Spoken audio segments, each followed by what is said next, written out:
Good morning, good afternoon, good evening, wherever you are in the world. My name is Ingram Jones, and here we are again with another exclusive. Yesterday we spoke to Abel Sanchez, the trainer of Gennady Golovkin. Today we have another exclusive. We have Jake Ball, am I correct? That's correct. Jake Ball. So, for the people who don't know who Jake Ball is, introduce yourself, my friend. Well, my name's Jake Ball. I'm 22 years of age, married, got two little boys, one 3, 1 year old. I was a Great Britain boxer from 2013 to 2015. Boxed all over the world, won numerous medals at tournaments internationally, and now I'm just starting the journey on turning pro. I've turned pro with Eddie Hearn, Matchroom Boxing. Excellent. And Jim McDonnell, as you all know, trains James DeGale, IBF Super Middleweight World Champion. He's training me now, so it's a new journey. Fantastic! Wow. So let's get a little bit more into your background before we talk about the pro career, because obviously it's fantastic. And it's fantastic to be joining with Eddie Hearn, who's arguably the biggest promoter we've got in the country at the moment. Yeah, I'd say so easy. Absolutely. So let's talk about the journey. What got you into boxing in the first place? Into boxing, well, my dad started. Well, I've got a brother who's a couple of years older than myself. Yeah. From the age of 7, 8 year old, like always that's when I started going to the gym. Right. So, like, obviously, my brother was a bit older, so I used to tag along. And then literally since I've been old enough to compete competitively, from like the age of 10, 11 year old, I've just loved it. Okay, so what's your background? Where are you from? Where do you hail from in terms of England? I'm from Guildford, Surrey. Okay. I'm from Guildford, Surrey. I've boxed out of Guildford since I've been a young lad. Out of the Guildford ABC. Right. And like from Guildford, I've had trials for GB. And obviously then I moved up to GB, which is up in Sheffield, training there every week and onwards. So did you get any opportunity? Because obviously I know that Calf Fracture's made it no secret that he's always with Rob McCracken and training with the GB squad. Were you one of those fighters that had the opportunity to watch either Calf Fracture train or be around him while he was training? Oh yes, like when he was preparing for the George Groves fights, I saw like all the boys in the gym. We saw him there a numerous amount of times, yeah, and it was great to be around. Like seeing a world champion like himself, like training and preparing, how he prepares, how he trains, how he stretches out, all the little bits, right, behind the scene things. It was good to see, and he is a real nice chap to speak to. Excellent, excellent. So, do you chop trees or do any swimming by any chance? Funny enough, I do have a login that I do chop occasionally. I just thought I'd ask the question. So, you know, when you think about Frotchu's fought, you know, and he's fought in front of 80,000 people at Wembley, what does that make you feel like, considering that his promoter is now going to be your promoter? That's what I mean. Well, listen here. That's what you're in the game for. Like, it's nice to hear people saying they want to be British Commonwealth champion. I'm in the game because I want to be world champion.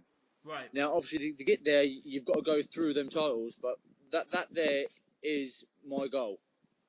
Okay, so I guess every amateur that turns pro and has had the sort of background that you have had has those aspirations to be the best they possibly can be.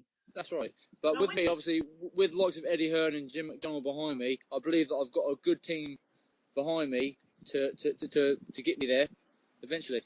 I've got to ask the question, what division would you be coming in at? Light heavyweight. Ooh, so tasty yeah. Division there. So what weight do you normally walk around at then? Well, at the minute, I think light heavyweight in the amateur games was 81 kilo, and at the moment I'm walking around about 84. Right. So I'm never too far off fighting weight. So could you probably boil down to probably super middleweight? No. I've had this discussion, and I'm 6'4". Wow. So I'm big for light heavy. You're a big lump, basically. Yeah, basically. Wow, 6'4", light heavy means you can move to cruiser quite easily then. Yeah. Oh yeah. Probably later on in the career. And heavyweight, is it something that you would consider? Well, listen, it all depends on how mature. I'm still young. I'm 22. Yeah. So obviously because of my size and the weight I am, like obviously I won't be fully matured until late 20s. So listen, it all depends on how I grow as I get older. Question. I know that the amateurs did make the change from having head guards to no head guards. Your transition from amateur to pro, did you go for the stage where you were fighting without head guards? Or did you fight for head guards for your career? When I first got picked on the GB, that's when the rules changed. So like all of my international fights was no head guards. And to be honest, like I've always said to all my amateur coaches, I thought the head guards was just a false protection. Right. Like as soon as they took it off, it sounds silly, but I loved it because I felt a bit more free, a bit more like a bit more like less weight on you. Okay. It's silly, but like something so small as that like makes you feel better when you're in the ring. You're more aware. Okay. If you were to describe your philosophy of boxing, and you were going to say, well, okay, if I was going to paint a picture of the sort of boxer I am, who in the world would you say would be a good gauge as to how you box, your style? How I box? Yeah. Let's see. Well, everyone that I speak to say that I've got a jab like Mr. Tommy Hearn. Wow. Like a good, powerful jab, and that is a big key in boxing, I think, because obviously everything comes off the jab. Right. And now, like, I'm not one of these like Mike Tyson fighters which comes in for a brawl. Like, I like to think of myself as a bit of a clever fighter, right. A counter puncher. So that there's what I class myself as. So what's your thoughts on two guys having a good old tear up? What's your thoughts about that? Yeah, listen here. It happens, but like likes of boxing, it's not who's the cleverest man. It's not who's the toughest man. It's who's the cleverest man. Sorry. Right. Because like for likes of me, I want to make a long career out of boxing. So if you're going into every fight having taking heavy shots and giving heavy shots, then you're not going to have a long career, no matter how good of a fighter you are. But But on the flip side of that, you do know, and I'm sure you're aware of it, fighters that have a style that is not crowd pleasing, he likes a tear up basically. That means that you don't sell as many tickets. So how do you think you're going to deal with that? The crowd pressure of, oh, he doesn't sell many tickets, he's a bit of a clever lad. How do you the thing is, that's the sort of question that you can't really worry about it, to be honest with you, because if people like you can't change the way you fight to please people. Right. Like to me, like say I'm 6'4". If I was going into box a fellow who's 5'10", 5'11", and built like a powerhouse, and like it's only obvious that I'm not going to stand toe to toe and fight him. Right. Like I can't change the way I fight because it isn't going to benefit me. It's going to make me look worse than I am. Yeah. So all I've got to do is make myself look good the way I fight. Okay. Which I believe I do. Okay. So when it came to making the decision to turn pro, was it an automatic, oh, I want Eddie Hearn, or was it, let me shop around a bit and see what's about?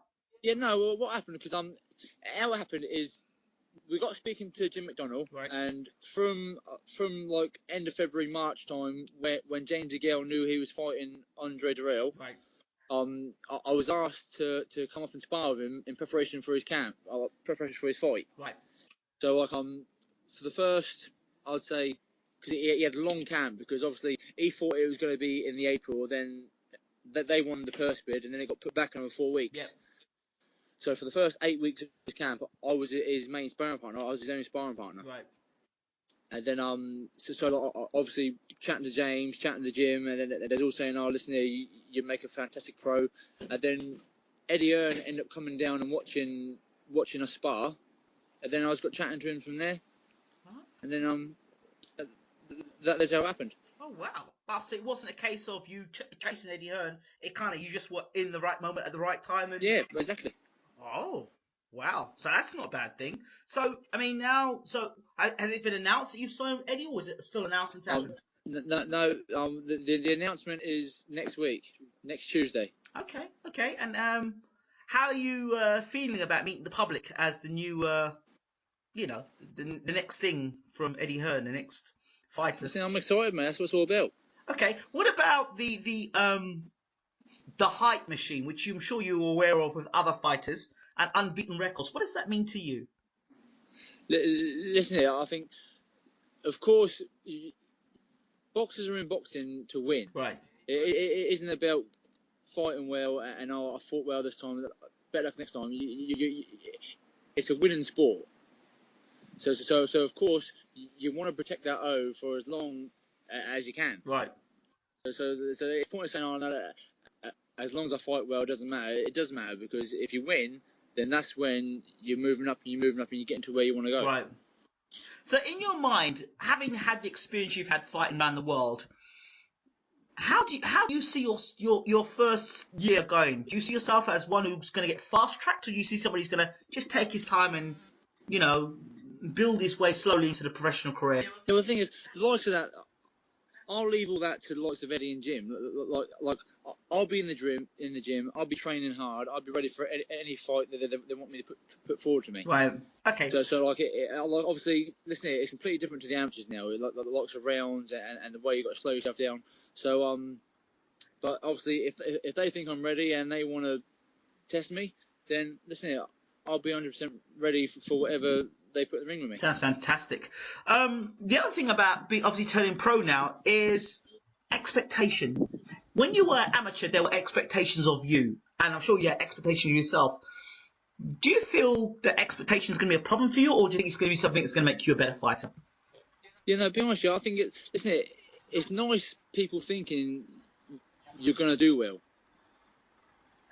I think so, rather than everyone like bigging you down a bit, because at the end of the day, I know that I'm a good fighter. So like, all I've got to please is myself. Right. Like even though everyone has expectations of me, like I'm not going in the ring thinking, oh, I've got to please this person, I've got to please that person, I've got to do this, I've got to do that. Like I know what I can do and I know what I'm capable of, and as long as I please myself, which when I perform the right way, I always do. Okay, what's the most key thing you've learned on the sidelines as an amateur, now going into pros? The key point, most important point you've learned in all the years leading up to the point you becoming to turn pro. What's the key point you've learned from the amateurs to becoming pro as a boxer? I don't. A key point, as what do you mean? Like, you know, for all the years you've been boxing, what's been the most important point for you that's made you as successful as you are today, in other words? Well, as successful as be honest with you, it's train hard, and that is because like I've had a couple of incidents when I was younger, when I was 13, 14, where you think you can cheat yourself in the gym. Yeah. And I'm pretty sure every boxer one time in their lives had it, and when you get into that ring, listen here, no one can help you. You're on your own. So so listen here, you can't cheat fitness. So that's why. Listen, it's happened to me a couple of times. When I was younger, I got to the finals of a couple like youth tournaments, and where like I've slowed down on my training through the prelims up to the finals, and I thought, no, I'm fit. And then you get in the ring, and then you realise, oh mate, listen here, I should have done that run the other day. Yeah. So listen here. So one thing that I pride myself on now is being too fit. Well, you've got Jim McDonald, so there's no excuses. No excuses, no. Yeah, the perfect match. Okay. Finally, rivalries. Obviously, now you've been in the amateur ranks for a while. You've boxed around the world. You've got that experience. Is there anybody that you think, there might be a rivalry in the future? At the moment, not really. No, there's nobody that. At the moment, yeah. At the moment, yeah. Because to be honest with you, British level at like there isn't really no one that really worries me. Yeah. At the moment, and I can't really start talking about world level because it's going to be a while before I'm there. Right. So and obviously things can change. Okay. So at the moment it's pretty. On cool. a side note, light heavyweight, your division now, Nathan Cleverley's going to fight Fonfara. That's right. Yeah, I saw that the other day. So what are your thoughts about that? That's a tough fight for Nathan, isn't it? Yeah, you think so, especially in America as well. Yeah. Yeah, because I heard rumours he's supposed to be fighting Bramer first. Yeah. then obviously he must have pulled out of that one, and now he's decided to go. But why would you? I don't understand why you'd pull out from Farah to pull out of Raymo for a world title to fight from Farah. Be honest with you, the only thing it can be is money. That's literally the only thing that I've put it down to. Is he must be getting more money to fight there than he is to fight in Germany. But do you think the Farah fight now is Farah's got is like reputation slightly inflated because he fought Julio Cesar Chavez, who had no business being in the ring with him? Yeah, no. Be honest with you, listen. That Chavez, he was like, he's a bit past his day now for me. Yeah. You know what I mean? Like he's one of these names that keeps getting thrown about. And listen, all due respect to him, he's done great things in his career, but he's getting old father times catching up. Yeah. So I think he needs to pack it in. Okay. Jake Ball, thank you so much for talking to Bayloric TV. Before we finish, how can people follow you online? Yeah, well, I'm on Twitter and Instagram, Jake Ball 1. No, I'm lying. It's 1 Jake Ball. 1 Jake Ball. 1 Jake Ball. Okay. Okay. One thing we are looking for desperately, because obviously now I've had to pack in my job, pack in everything. I'm married with 2 kids, so we are looking to get some sponsors on board. Okay. So any sponsors out there that want to help out, by all means, get in contact, and it'd be great to be part of the team. Absolutely. We'll get this out and let as many people see it as possible. And Jake, we look forward to seeing the announcement of Eddie Hearn next week. And all the best for your career. We hope to build a very good relationship with you so we can get the exclusives from you. Perfect. Thank you so much. You too. Have a good day.